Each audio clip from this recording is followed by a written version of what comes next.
बायकांचं मुळे कधी समाधानच होत नाही। माधवाला मोठा इतमामानं आम्हाला इथे शनिवार वाड्यावर आणलं, मागितलेला तनखा मंजूर केला। गुलामाला कितीही सोन्या चांदीनं वाढवलं तरी गुलाम तो गुलामच। तुमच्या मनात खटत नाही तरी काय? पेशवाईची गादी ती आपणास मिळेपर्यंत आमच्या जीवाला चैन पडणार नाही। आनंदी, जन्म आणि गादी अशी मागून मिळत नाही, ती ललाटी असावी लागते। मग आमच्या ललाटी जर आश्रित म्हणूनच जगायचं असेल तर आपण तरी काय करणार त्याला? आनंदी, पेशव्यांचा हा काका आणि आश्रित मुजरा करतो या बापू, आपण ऐकलं असेल? हो, वहिनी साहेब म्हणाले ते काही खोटं नव्हे। श्रीमंतांचा डाव आम्ही त्याच वेळी ओळखला होता, पण आपण आपल्या हाताने आलेली संधी गमावली। बापू, उगीच झाल्या गेल्या गोष्टी उगाळून कशाला उगाच मनाला क्लेश देता? आता पुढे काय करायचं ते सांगा। दादासाहेब, पुन्हा कच खाणार नसाल तर नव्यानं पुन्हा ही संधी आपल्या हाती आलेली आहे। निजाम हैदरला जे आपल्या संग्रामून जे खलिते पाठवले त्याचं उत्तर वकिलांनी आजच आमच्या कानी घातलंय।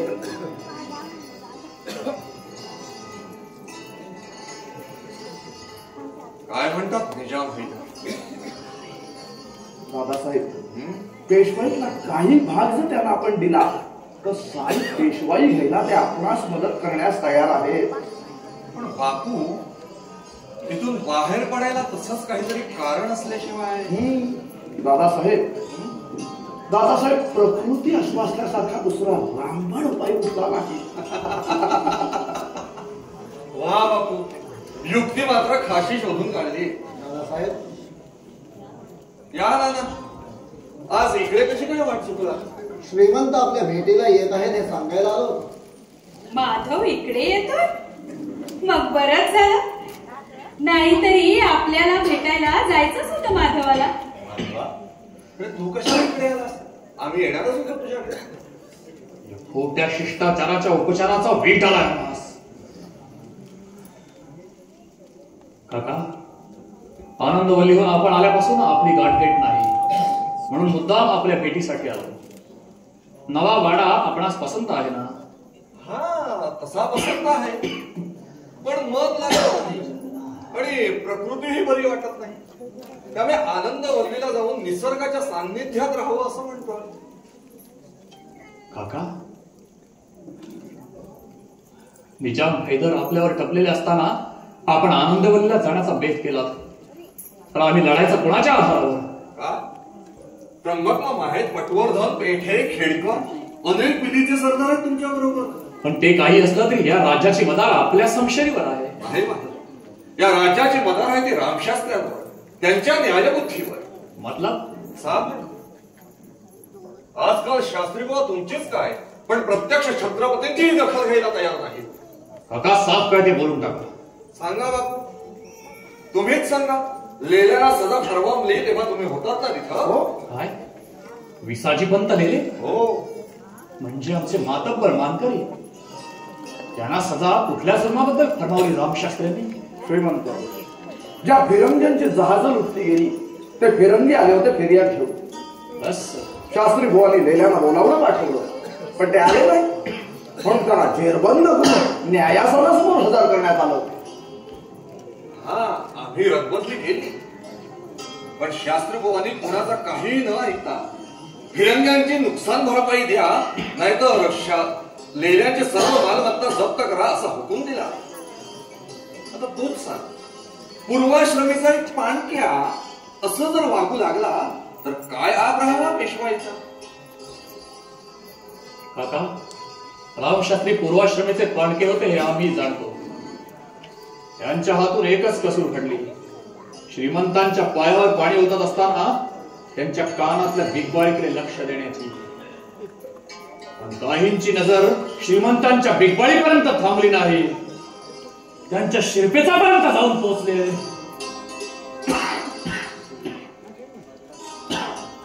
कोणालाही दुखवण्याचा आमचा हेतू नव्हता, पण आपणच विषय काढला. काका, प्रत्येक वेळी आपण दौलतीवर वार केले, त्याचे हुराण उठले आमच्या अंगी. तेच सोचतोय आम्ही हयातभर.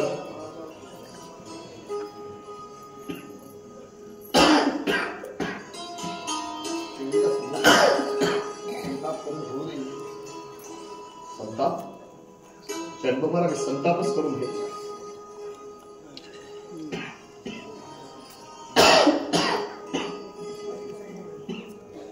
काका, कोकणातील एक गरीब फट घराण्यातील एक साधी व्यक्ती पेशवे पदावर चढली नसते.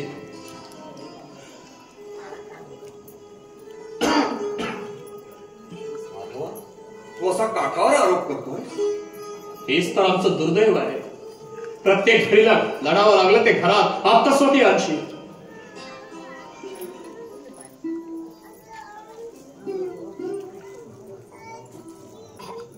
काका, आपण रामशास्त्रींबद्दल बोलता. ठीक आहे नाना, आपली शास्त्री बुवांशी गाठ पडेल तेव्हा त्यांना सांगा की आम्ही आपल्या न्यायबुद्धीवर, सडेतोड वागण्यावर आणि प्रसंगी राज्यकर्त्याची शिफारसही न घेण्याच्या निस्पृहपणावरती प्रसन्न आहोत. पाहिलं दादासाहेब, आम्ही तुम्हाला आधीच सांगत होतो, विनाकारण हात दाखवून अवलक्षण करून घेतलं. हात दाखवून अवलक्षण करून घेण्याची पाळी आपण आणलीत आमच्यावर.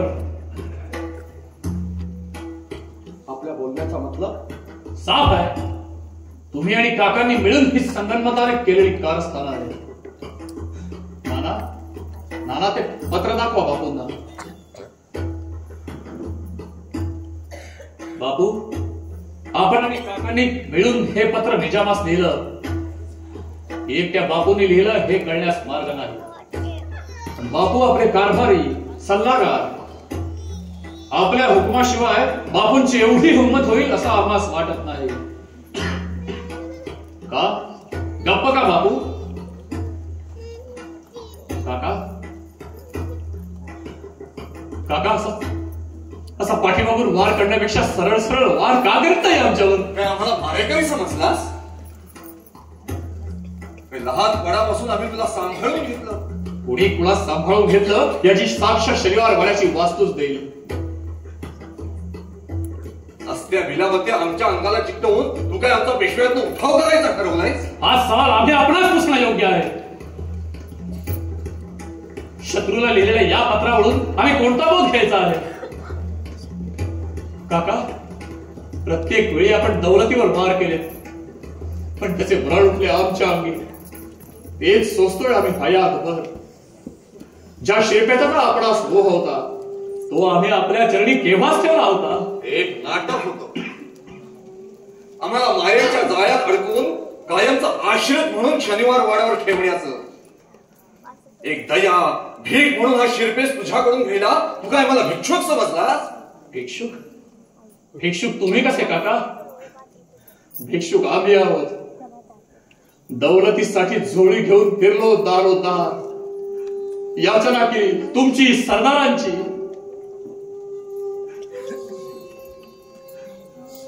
काका, काका, या शिरपेसातल्या मोत्यांपरीस आहे काय आमच्या गाठीस?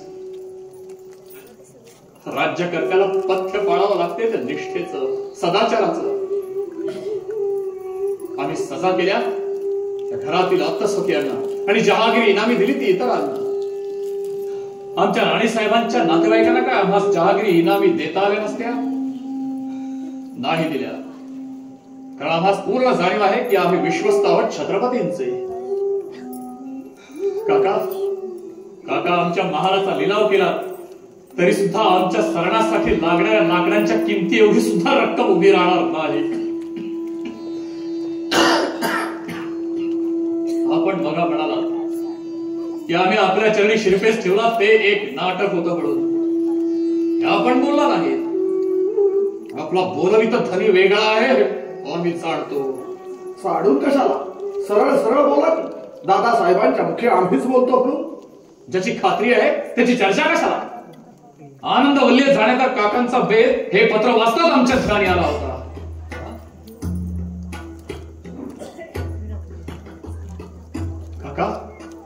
पाठीमागून वार करण्यापेक्षा सरळ सरळ वार का करत नाही आमच्यावर आपण? तू काय आम्हाला मारेकरी समजलास? अरे लहानपणापासून आम्ही तुला सांभाळून घेतलं. मी कुणाला सांभाळून घेतलं याची साक्ष शनिवार वेळाची वास्तूच देईल. काका, आपल्यासाठी आम्ही काय करायचं बाकी ठेवलं नाही. आपली प्रत्येक हौस पुरवली, आपल्या हाती सत्ता दिली, सूत्र दिली, आपण केलेल्या कर्जाची हमी दिली. श्रीमंत समोर आहे ना, काय बोलू नये आपण. आम्हाला बोलू द्या. माधवा, अरे जरा सगळी न घे. आम्हाला बोलू द्या काकू. आम्हाला यांच्यामुळे काय काय भोगावं लागलं ते आमचं आम्ही जाणतो. 16 वर्षाचं पोरवय असताना आम्ही पेशवे झालो. त्यावेळी आम्हाला साथ तर नाहीच दिली, उलट निजामाशी संगनमत करून आमच्यावरच तुटून पडला. नागपूरकर भोसल्यांना छत्रपतींच्या गादीवर बसवून पेशवेपद आपल्याकडे घेण्याचा मनसुबा केला. त्याच काळी नको असतानाही राज्यकर्त्याची ही जबाबदारी आम्हा उचलावी लागली. ज्या ज्या मोहिमेवर गेलात त्या मोहिमेवरून परत आलात, अधिक कर्जात बुडालेल्या पेशवाईला अधिक कर्जाचा नजराणा घेऊन यश मिळवलं. पण ते सुद्धा अहिल्याबाई सारख्या साध्वीवर शस्त्र उगावलं. काका, काका, तुमच्या प्रत्येक कृत्याला आम्ही जबाबदार ठरतो.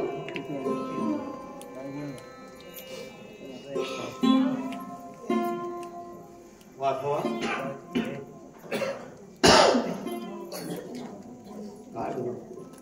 उच्च ब्राह्मणकुळी जन्म घेतला पण त्याचं सार्थक केलं नाटकशाळा ठेवून, गाण्या बजावण्यात धुंद होऊन, आणि त्या ब्राह्मण्यावर तुला कोलात तो नाथांनी पावन केलेलं क्षेत्र पैठण लुटून. अजून ऐकायची इच्छा आहे आपली? आपण पेशवाई करता काय काय केलं याची? काका, पारपताच्या युद्धाच्या वेळी आपण कसे वागलात याची जखम पुरी ताजी आहे आमच्या. 1 कोटी रुपये द्याल तर मोहिमेवर येऊ, ह्या आपल्याच मुखीचे शब्द ना. आपण युद्धासाठी आला असता तर युद्धास वेगळं वळण लागलं असतं. हो काका, विश्वास दादा वाचले असते. काका, काका, तुम्ही खुनी आहात आपल्या भावाचे आणि पुतण्याचे. श्रीमंत असा संताप करून घेतलेला आपली प्रकृती बरी नाहीये. काका, आज आम्ही आपल्यासोबत बोललो, आपल्या वयाचा मुलाईचा न ठेवता बोललो. योग्य तेच बोललास वाधवा. आम्ही नेहमी चुकीची पावलं टाकली, चुकीचे हात हातात घेतले, दुसऱ्यांच्या सल्ल्याप्रमाणे नेहमी वागत राहिलो. पण त्याचे भोग तुम्हाला भोगावे लागले काका. ही माणसं नामानिराळी राहिली. काका, कान दुसऱ्याचं ऐकण्यासाठी असले तरी स्वतःच ऐकण्यासाठी मन असतं. आम्हास बरा वाईट सल्ला देणारे काही कमी आहेत या दुनियेत, पण तो सल्ला कसा घ्यायचा, कुठल्या अर्थाने घ्यायचा हे आपलं आपण ठरवायचं असतं. बापू, बापू, पटलं की नाही तुम्हाला आमचं म्हणणं? बापू, बापू, राजकारणातले खेळ खेळण्याबद्दल आमचं कधीच काही म्हणणं नाही. ते राजकारण नुकत्याच उभ्या राहणाऱ्या पेशवाईला मारक ठरणार असेल तर त्याचा आम्ही मुलाहिजा ठेवणार नाही. काका, काका, आजपासून आपण नजर घेत असाल. नाना, नाना, आजपासून काकांवर चौक्या जारी करा. आमच्या परवानगीशिवाय इथं कुणीही येता कामा नाहीये.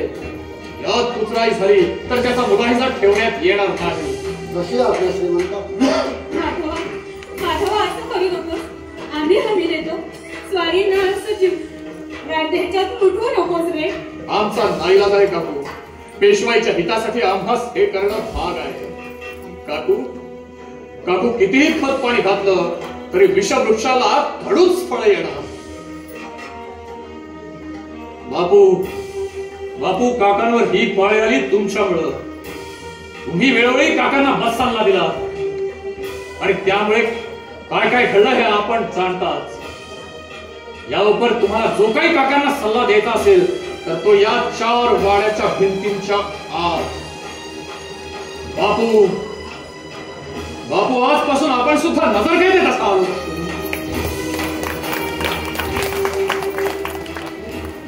काकू फक्त आपणास मुखाल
प्रणाम करतो वैद्य.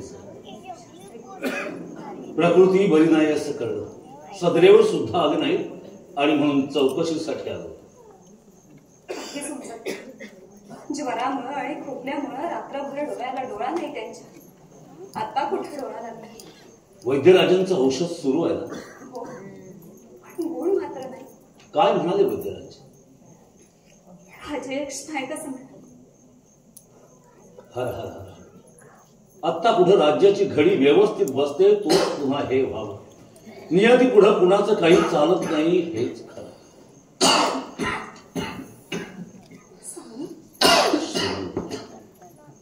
शास्त्री भाऊ सहजच आलो होतो. श्रीमंत कसं वाटतंय आता? काही वाटण्याच्या पलीकडे गेलाय शास्त्री बुवा. श्रीमंत असं का बोलावं?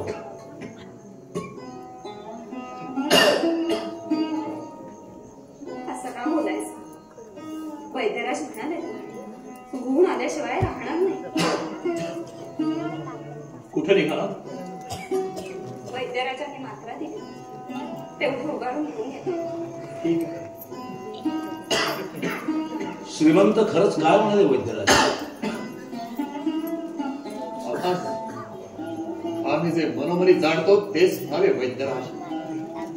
श्रीमंत शास्त्री बुवा फार थोडे दिवस गाठी राहिलेत आमच्या. श्रीमंतांनी असं बोलू नये. शास्त्री बुवा या दुखण्यात आईसाहेबांची तीव्रतेने याद येते आम्हास. आईसाहेबांना बोलावून पाठवू का? नको. आमच्याच मातोश्री आहेत त्या.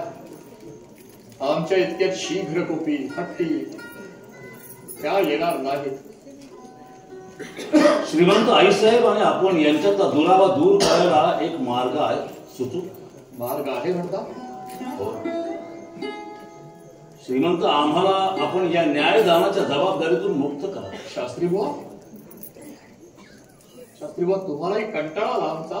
नाही श्रीमंत. उलट आपल्यासारखे न्यायाचे कदर करणारे धनी आम्हास लाभले यापर्यंत आमचं भाग्य ते कोणतं. पण आम्ही निवृत्तीची भाषा केली ती आईसाहेबांमुळे. आम्ही मतलब नाही जाणला. मतलब साफ आहे श्रीमंत. आम्ही राष्ट्राला जी सजा फरमावली आणि म्हणूनच आईसाहेब वाडा सोडून निघून गेले. आम्ही फरमावलेली सजा आम्ही मागे घेतो आणि त्याच खडीला निवृत्त होतो. शास्त्री बुवा आपण आमचे आधार आदर्श आपण तसे डळबळला तर आम्हास कुणी सापडायचं? आपण आमचे न्यायाधीश आमच्या राज्याचे मानबिंदू. आपण एकदा दिलेला निर्णय फिरवायला आम्ही होकार देऊ आईसाहेबांच्या दर्शनासाठी? नाही शास्त्री बुवा हे होणार नाही. श्रीमंत आम्ही कृतार्थ झालो. आजपर्यंत केलेल्या सेवेचे जीव झालो. शास्त्री बुवा असे न्यायनिष्ठूर राहा. पेशव्यांचे मामाच काय, परंतु प्रत्यक्ष पेशवे जरी आपणासमोर अपराधी म्हणून उभे ठाकले आणि त्यांनी केलेला अपराध तितकाच भयंकर असेल परिणामाची तमा न बाळगता वेळ प्रसंगी देहांत प्रायश्चित्ताची सजा द्यायला सुद्धा मागे पुढे पाहू नका. धन्य झालं श्रीमंत, धन्य झालं श्रीमंत. स्वामी महाराज,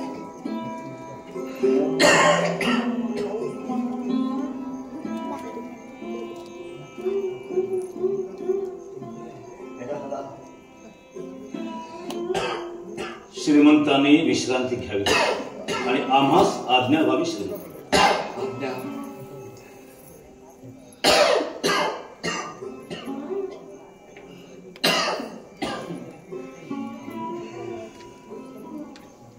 एवढा कसला विचार करायचा सांग. रमा, असा एकटाच विचार करीत बसलो की मने विचार येतो, साऱ्या नात्यांना पारखी करणारी कसली आली जबाबदारी. काका दुरावले, मातोश्री दुरावल्या, आता खुद्द पार्वती काकूने आमचेवर रोष धरला. पार्वती काकू असं कधीच करणार नाही. त्यांचा आपल्यावर फार लोभ आहे. पण तोही गमावला आम्ही. भाऊ काका म्हणून मिरवीत असलेल्या तोत्यास आम्ही सजा दिली. या द्वैत काय केलं आपण? काकूंच्या दृष्टीनं ते गैरच झालं. त्यांना अजूनही वाटतं की तो तोत्या नसून खुद्द भाऊ काका आहेत म्हणून. आम्ही त्यांना बरोबरीनं समजावलं. काल त्यांच्या महाली जाऊन आलो. आम्हास पाहताच त्या म्हणतात, रावसाहेब तुमचं काही चुकलं नाही. पेशव्यांनी न्याय केला, परंतु तुमच्या न्यायापेक्षा आमचा विश्वास आणि हे जिवंत असल्याची श्रद्धा मोलाची वाटते आम्हास. ज्या दिवशी आम्हास वाटेल आणि खात्री पटेल की हे जिवंत नाही, त्या दिवशी आम्ही आमच्या कपाळावरचं कुंकू पुसून टाकू. आम्हा अशा श्रद्धेसमोर न्यायाला सुद्धा नतमस्तक होण्याची ईर्षा होते. एक सांगितलं तर बोलायचं. सांगा. दादासाहेबांची नजर गेलेली मुक्तता करा. बापूंची सुद्धा. कुणाकुणाचेही तळतळाट नकोत आम्हाला यापुढे. रमा, तुम्ही एवढ्या मनकवड्या कशा? बापूंच्या आणि काकांच्या सुटकेचा हुकूम आम्ही आधीच दिलाय. सारेने बोलू नये. विश्रांती घ्या.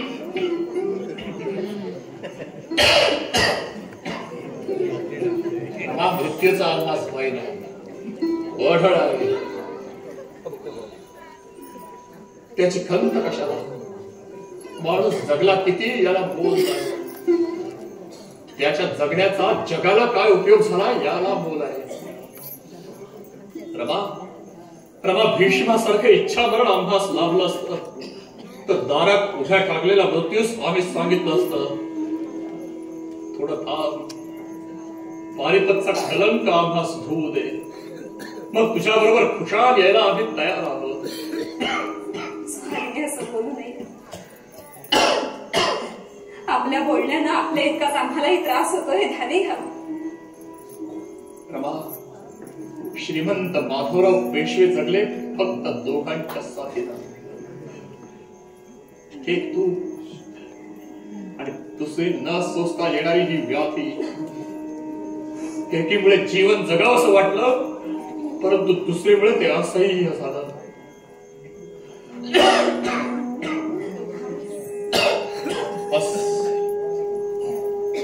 या जन्मीचं तुझं राहिलेलं ऋण फेडण्यासाठी तरी या स्वार्थी या पतलवी जगात पुन्हा यावंसं वाटतं. रमा, काय केलं आम्ही या जगात येऊन? वैर जोडली, नाती तोडली.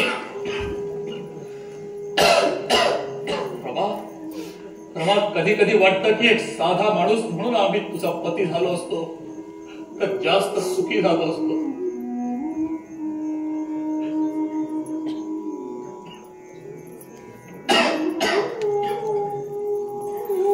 एक झुंज संपली. माती आता आभाळाला भिडायला निघाले. आता वाट पाहायची ती त्या उदार मृत्यूची. अनेक व्याधीतून एकदाच सोडवणूक करणाऱ्या त्या उदार मित्राची. रमा, रमा, ज्याला जगण्याचा अर्थ समजला नाही त्याला मृत्यूची भीती. खूप करायचं होतं रमा त्या श्रींच्या राज्यासाठी, पण फार थोडी कारकीर्द लाभली आमच्यासाठी, दौलतीसाठी सुद्धा.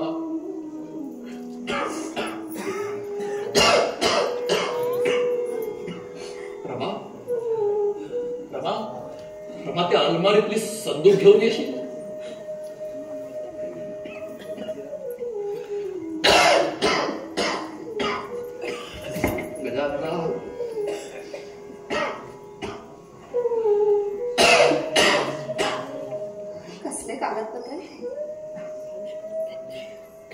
आयुष्यभर या कागदांसाठी जीव जळून उठला आमच्या.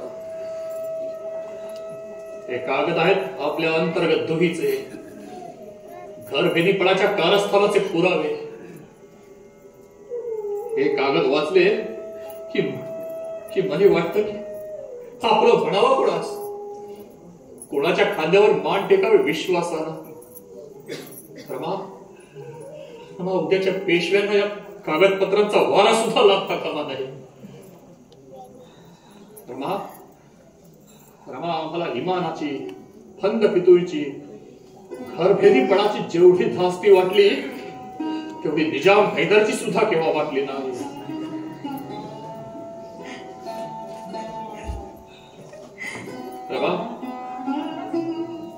रमा, जाळून टाक हे कागदपत्र. हे कागदपत्र आमच्या चितेबरोबर जळून जाऊ दे. माधवाने काय जाण्याला निघालाय? पहा आपल्या ओळखीचे का आहेत ते कागदपत्र. का म्हणतोयस माधव?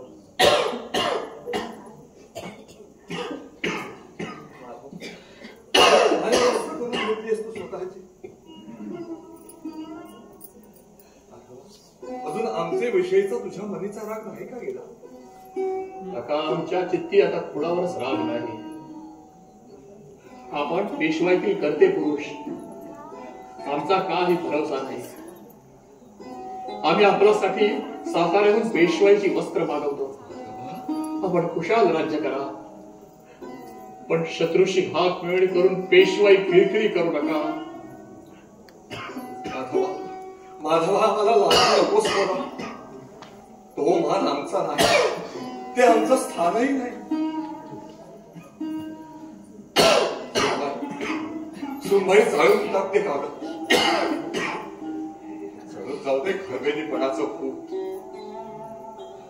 माधवा, आम्ही तुला फार मनस्ताप दिला रे.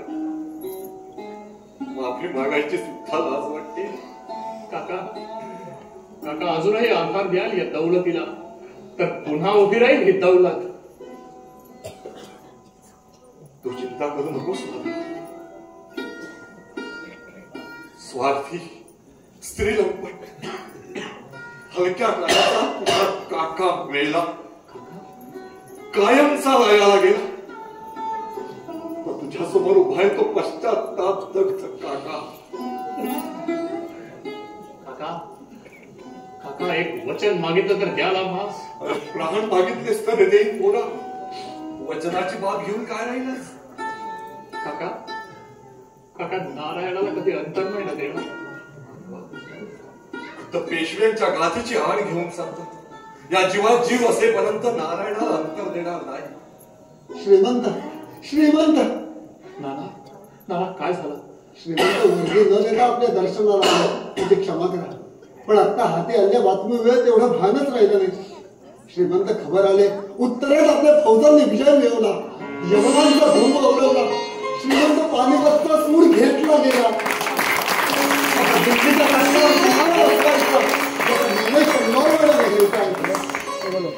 यासाठी केला होता अट्टाहास. श्रीमंत, आणखी एका गोष्टीबद्दल माफी करणार असाल तर सांगतो. सांगा. ही बातमी हाती आली आणि भान राहिलं नाही.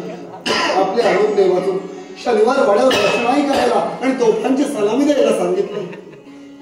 नाना, तुमचा हा अपराध मोठा खराच, पण त्यापेक्षाही आमचे मनात झालेला आनंद त्यापेक्षाही खूप मोठा. रमा तो करंडा घेऊन एक कुंकवाला धरून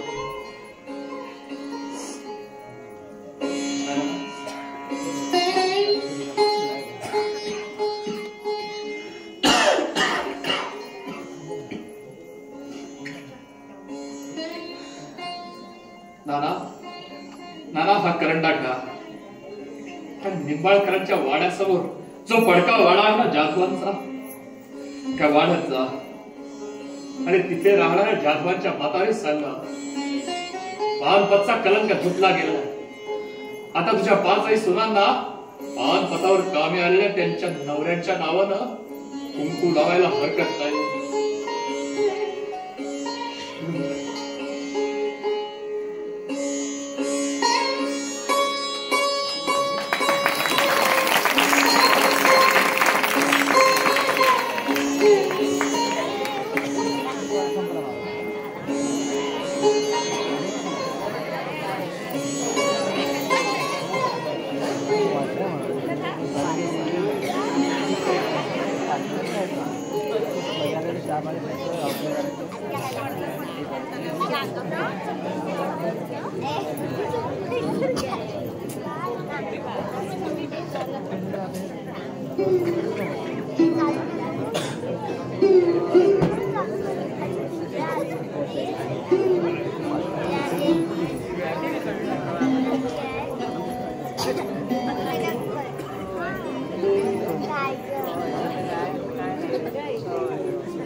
आता तब्येत कशी आहे माधवाची? आम्ही गेलोच नाही कालपासून त्याच्याकडे. का?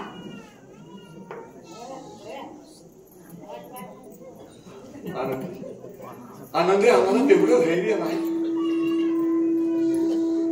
आपणच असं केलं तर कसं चालेल? आनंदी, माधवानं कालपासनं कट्यार हवी म्हणून हट्ट धरला आहे. कट्यार? हो. ती कशासाठी? आपल्या जीवाचा शेवट करून घेण्यासाठी. बाई गो, मोठ्या बलाढ्य शत्रूंच्या संशयाने पुढेही न दगबगणारा हा राघोबा एका कट्याने पुढे भ्याड ठरला. माधवाला तशाच वेदना होत असतील, त्याशिवाय अशी गोष्ट करायला तो धजणार नाही. हो, खरंय. नाहीतर एवढा निग्रही माधव अशी गोष्ट न बघता. अगं बाई, विचारायलाच विसरले. तुम्ही जाऊन आलात का जाऊबाईंकडे? हो, तिकडूनच येतो. काय म्हणाल्या जाऊबाई?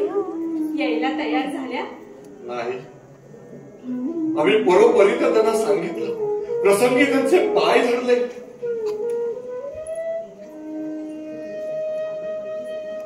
वहिनी साहेबांना काही पाझर फुटला आहे. मुलाच्या अंतकाळी न यायला आईचा जीव राहावला तरी कसा? आनंदी स्वतःच्या हट्टासाठी वहिनी साहेब कोणत्याही थराला जायला तयार होती. आमचंही माधवाचे हेवेदावे होतेच की, पण आम्ही गेलो ना वहिनी साहेबांकडे त्यांचे पाय धरायला. जाऊ दे, ज्याचं त्याचं कर्म असतं. आनंदी, फक्त आम्हीच जगलो. मरण आपल्या हाती नाही म्हणून.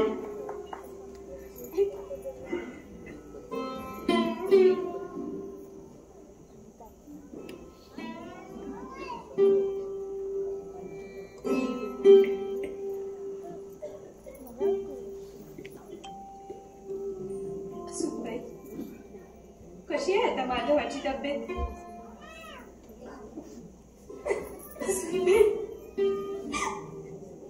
असं काय वेड्यासारखं? आपणच असं खचून कसं चालेल? ते काय देव धरू का? सारं काही कळत, पण सारीनं होणाऱ्या वेदना नाही पाहत. ऐकते झाले, डॉक्टर झाले, काही गुण नाही. मी जवळपास दिसले, कट्यार मागतात.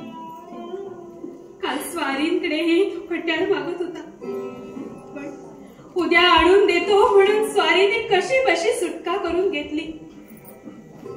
कालपासून स्वारीनं माधवासमोर जाण्याची हिंमतही होत नाही. आमची नेहमीच अवस्था झाली. समोर जावं तर तगमग पाहत नाही, दूर जावं तर जीव राहत नाही. रवा, माणसाच्या हाती काही राहिलं नाही की त्या गजाननाच्या समोर साऱ्या चिंता वाहून मोकळं व्हावं. माझं तेच केलं, पण पायी बांधलेल्या फुलांचा निर्माल्य झाला म्हणून याला त्याचं काय. चिंतामणीसाठी काय नाही केलं. पूजा उपास वैकल्य सारं काही केलं, पण याला दया नाही आली.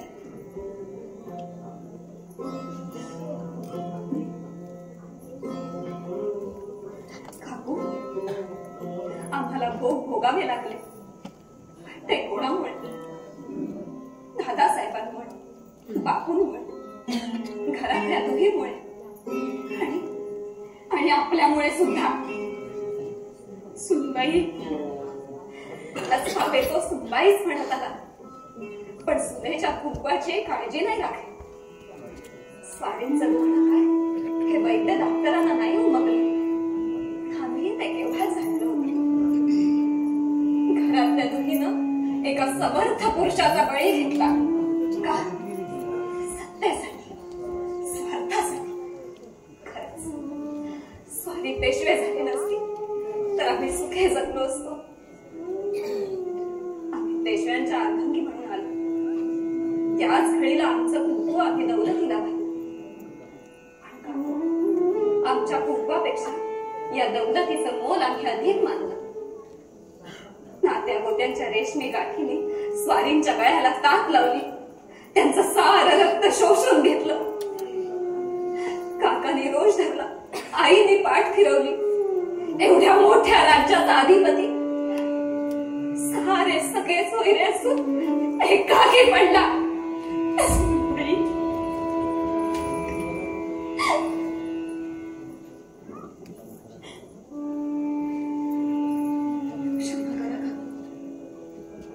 घरच्या गावच्या अवस्थेमुळे भान नाही राहिलं. आपल्या वयाचा मान न ठेवता आम्ही बोललो. तुझ्या मनाची अवस्था आम्ही जाणतो सुनबाई. तू गैर बोलली नाहीस, आम्हीच गैर वागलो. काकू, या चिंतामणी समोर मागितलं एक वचन द्या. कसलं वचन सुनबाई? झालं गेलं सारं काही विसरून नारायणाचा मुलाप्रमाणे सांभाळ करा. नक्कीच, आम्ही तो नक्कीच करू. पण तू अशी निर्वानिराव का करतेस? अभिषेक पात्रातलं पाणी सांगलं हे अर्थवत नाही त्या त्या भांड्यात. नाही सुनबाई, आम्ही तुला असं करू देणार नाही. अगं माधवाला काय वाटेल? आमच्यावर चिडायचं होईल इतकंच. आम्ही सोसू त्यांचा राग, पण त्यांच्या मागे उरलं जीवन नाही सोसू शकणार. समुद्र जर नसेल तर नदीनं वाहायचं तरी कोणासाठी? तीरावरल्या लोकांसाठी. तीरावरल्या लोकांना नदीची व्यथा कधीच नाही कळत. समर्पित जीवनाचं वरदान लाभलंय ना तिला. आम्ही तरी दुसरं काय करणार? एकमेकांच्या सोबतीनं ज्वालांच्या संगतीतला हा सुख प्रवास. का लग्नात बोगद्यावर आम्ही उभे राहिलो. ते हळदीने पिवळे आणि लाजेने लाल होते. हाच्या लाल पिवळ्या ज्वाला अंगावर घेऊन उभे राहणार आहोत अग्नीच्या बोगद्यावर. आपला आशीर्वाद हवाय आम्हाला. सुनबाई, काय ना आशीर्वाद? सुनबाई, कुठून आणलंस एवढं दारिष्ट? गरीबावरची पौर्णिका माहेराहून येताना एवढंच आणू शकले. सुनबाई, तुझ्या परीस आम्ही वयानं मोठे, पण आज फार लहान बसलो तुझ्यासमोर.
जिंदगीभर यात्रात सोसल्यात आम्ही, त्या साऱ्या संपणार याचाच केवढा मोठा आनंद आहे.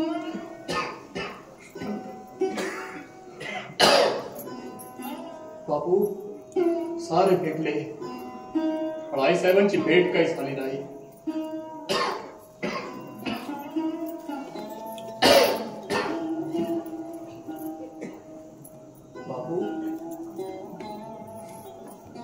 बापू पुसा ते अश्रू, त्या अश्रू बरोबर पूर्वीचं वैर सारे हेवे दावे पुसून जाऊ दे. बापू आपल्या वयाचा मान न ठेवता आम्ही खूप वेळा आपणास अपशब्द बोललो. श्रीमंत फार उशिरा झाले आला, ते बोलला ते दौलतीसाठी, पण आपल्या चरणाशपथ सांगतो पुढे उरलेलं आयुष्य त्या गादीसाठीच खर्च करू. काय अवस्था करून घेतलीस आमच्यासारखी तुम्ही खोडं समोर असताना ईश्वराची दृष्टी तुझ्याकडेच का झाली? ईश्वर इच्छा बलियसी काका. हा कमी झाला का रे तुझ्या? काका नारायणाला आम्ही तुमच्या ओळखीत घातलाय. तो वयानं लहान आहे, कशाचीही बूज नाही, वृत्तीनं गूढ आहे. पेशवाई जरी त्याला मिळणार असली तरी साऱ्या दौलतीची जिम्मेदारी आपणावर आहे.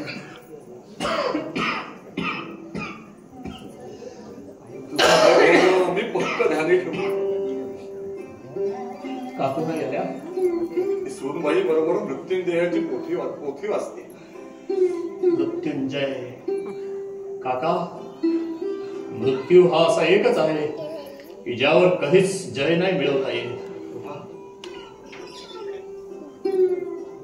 काका काका महायात्रेचा क्षण जवळ येऊ पाहतोय, पण एका गोष्टीची खंत वाटते आम्हास. कोणत्या गोष्टीची बाधा? आमच्या कारकिर्दीत पेशवाईवर असलेलं कर्ज, ते कर्ज जर राहून गेलं तर या व्याधीपेक्षाही भयंकर यातना सोसाव्या लागतील आम्हास. श्रीमंत आपण निश्चिंत असावं. बारावतीकर सावकाराकडून हे कर्ज रोखे आले आपल्या समक्ष फाडून टाकण्यासाठी. नाना श्रीमंत आपण कर्जमुक्त झाला.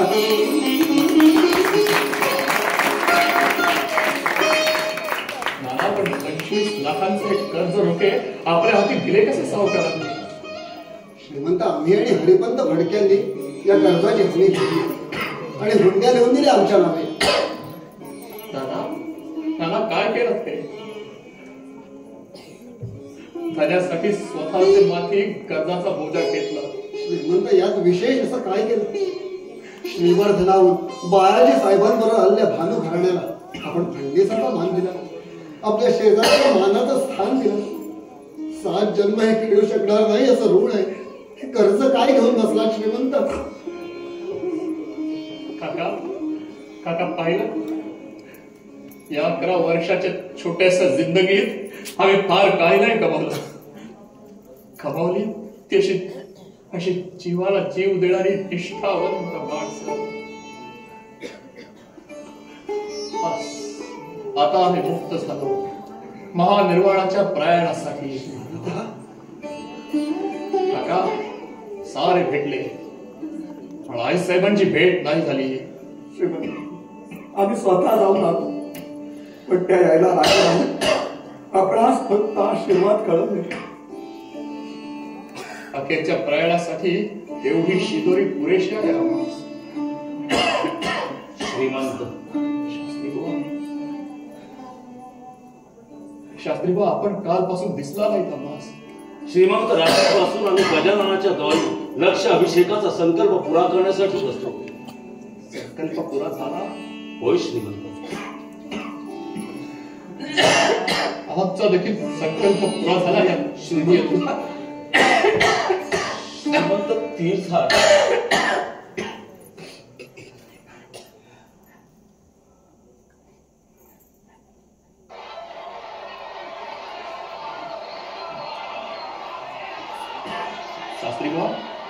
शास्त्री बाबा बाहेर कसली गडबड चालली आहे? श्रीमंत देवळाभोवती लोकांनी ही गर्दी केली आपल्या दर्शनासाठी. पुण्याहून लोकांच्या थवेच्या थवे आपल्या दर्शनासाठी येत आहे. मग घेऊ द्यात त्यांना आमचं दर्शन. त्या कारणाला आम्हासही आमच्या प्रजेचं दर्शन होईल.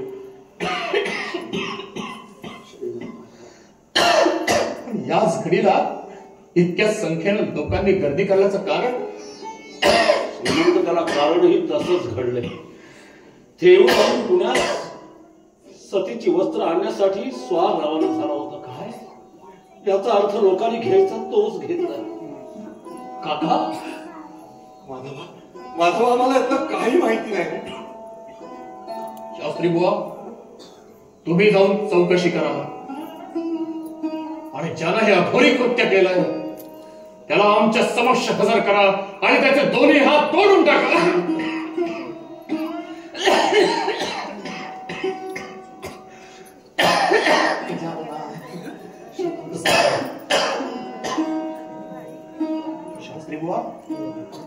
शास्त्री बुवा आमची आज्ञा आपण ऐकली नाही मग त्याची अंमलबजावणी करायला इतका उशीर का होतोय? तशी आज्ञा श्रीमंत. आपण सतीची वस्त्र आणण्यासाठी स्वार आधी पाठवलं. देखची ती सजा आभास.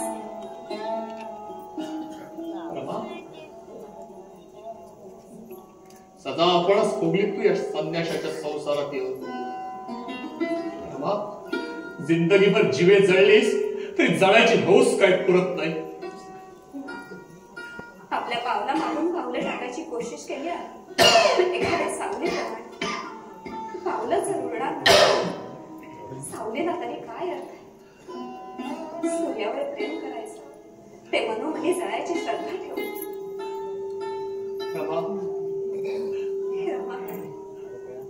एक साडी सोळी नेसलेली काय तिला मोल असावं ते पेशव्यांची अर्धांगिनी होती. आजवर संतीनं संसार केला. आता परतीचा प्रवास रमा या श्रद्धेनं तू आम्हा 7 जन्माचं ऋणी करून ठेवलंयस. तुझी संगत बरोबर आहे या नुसत्या कल्पनेनंच मरायला बळ आलाय आम्हा. श्रीमंत मायेची नाती इथेच मिळतात. डोळ्याला बांधलेल्या गाठी इथेच सुटतात. मायेच्या गाठी 7 जन्म सुटत नाही. शितेवर पेटल्या तरी देखील. कसलं काळीज घेऊन जन्माला येतात तुझ्यासारख्या पतिव्रता. आपल्याला आठवतं आपण आमची परीक्षा घेतली. त्यात आपण दोघेही 2 शुभ्र घोड्यांवर स्वार झालो. आपण लगाम हाती घेतला, तास मारली आणि शर्थ केली. अखेरपर्यंत आपलाच अश्वपुढे राहिला आणि आजही तो तसाच पुढे लागला. ढगांच्या शुभ्र हायाळींनी शोभणारे 2 अश्व आज आभाळाच्या रोखाने धावतात. श्वासासाठी, अखेरच्या उच्छ्वासासाठी. रमा आज समाधानानं आम्ही सामोरं जाणार आहोत मृत्यूला.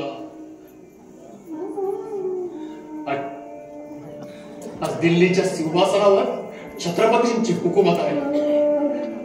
पानिपतचा कलंक धुतला गेलाय. दौलतीचं कुठलंच स्वप्न अपुरं राहिलेलं नाही.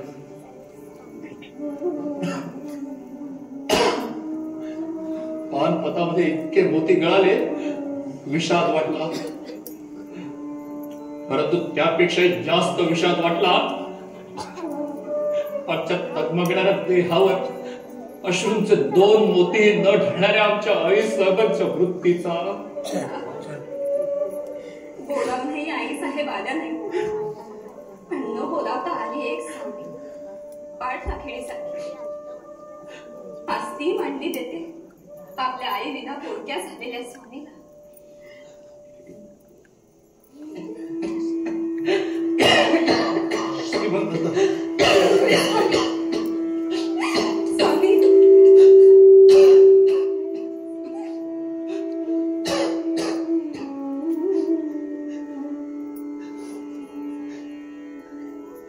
प्रभा,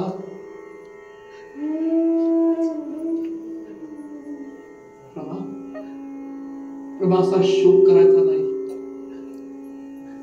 मरणाने तोडलेल्या गाठी सरणावर बांधल्या जातील हा विश्वास आहे आमचा.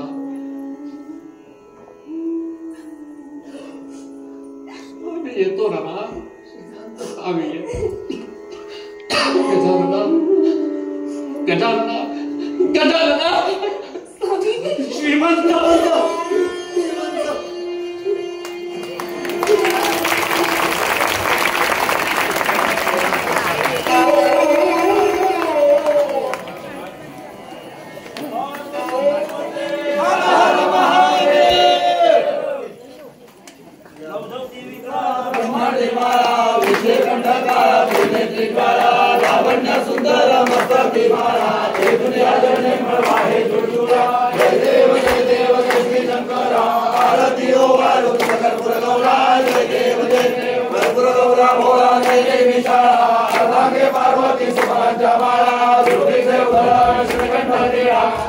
शंकर शोभे उमावे झाला.